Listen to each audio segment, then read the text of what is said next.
नमस्कार बच्चों। तो कैसे हैं आप लोग? मैं आचार्य हजारी प्रसाद द्विवेदी हूँ। सुना है आप मेरा जीवन परिचय ढूंढ रहे हैं, तो आपको कहीं जाने की जरूरत नहीं है। अब मेरा जीवन परिचय तो मैं ही बता देता हूँ। तो बच्चों, मेरा जन्म श्रावण शुक्ल पक्ष एकादशी 19 अगस्त 1907 ईस्वी को बलिया जिले के दुबे का छपरा ओझवलिया गांव के एक प्रतिष्ठित सरयू पारी ब्राह्मण कुल में हुआ था। मेरे पिता का नाम अनमोल द्विवेदी था। मेरी माता ज्योतिषमती भी प्रसिद्ध पंडित कुल की कन्या थी। इस तरह मेरा बालक जीवन में संस्कृत और ज्योतिष की शिक्षा उत्तराधिकार में प्राप्त हुई। सन 1930 ईस्वी में मैंने काशी हिंदू विश्वविद्यालय से ज्योतिषाचार्य की उपाधि प्राप्त की। मेरी प्रतिभा का विशेष स्फुरण कवि गुरु रवींद्रनाथ की विश्वविख्यात संस्था शांति निकेतन में हुआ, जहां मैं सन 1940 ईस्वी से 1950 ईस्वी तक हिंदी भवन के निदेशक के रूप में रहा। यहीं मेरा विस्तृत स्वाध्याय और सृजन का शिलान्यास हुआ। सन 1949 ईस्वी में लखनऊ विश्वविद्यालय ने मुझे डीजियो लिटजीरो की उपाधि से सम्मानित किया।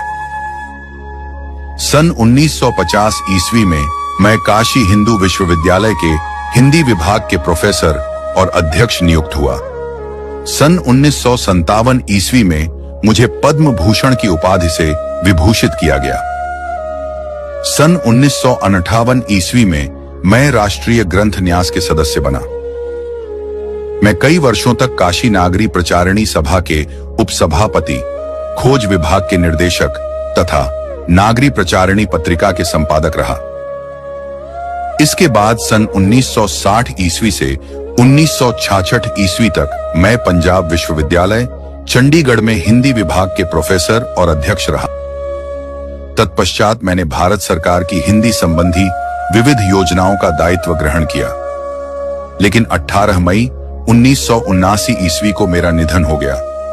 मेरी साहित्य बहुत विस्तृत है। कविता और नाटक के क्षेत्र में मैंने प्रवेश नहीं किया।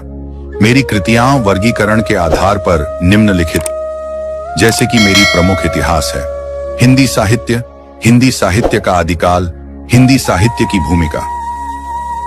मेरी प्रमुख निबंध संग्रह है अशोक के फूल, कुटज, विचार प्रवाह, विचार और वितर्क, कल्पलता, आलोक पर्व। मेरी प्रमुख उपन्यास है बाणभट्ट की आत्मकथा, अनाम दास का पोथा, चारुचंद्र लेख और पुनर्नवा आदि। कहानी